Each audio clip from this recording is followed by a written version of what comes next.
I'm glad that God has all power in his hands. I'm glad that I ain't got to come to anybody in this room for anything that I need from the Lord. I'm so glad, as the songwriter says, that man didn't make sunshine, because there's some folk in here who get upset with me and say, now I don't want the sunshine to shine on Ricky. I'm so glad that your man didn't make the rain, because there's some people in this place that if I rub you the wrong way, you say, no, God, don't water his grass. But thanks be to God that God has all power in his hands. Thanks be to God that God is the one who controls the sunlight. Thanks be to God that God is the one that controls the rain. Thanks be to God that in the midst of my shortcomings and my faults, that God still loves me and I don't have to depend on you. I love my wife, but I'm glad I ain't got to depend on her. I love my mama, but I'm glad I don't have to depend. I thank God that I depend upon God.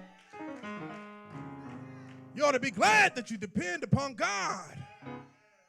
And so 1 John 4:20 says that if a man says, I love God, and hateth his brother,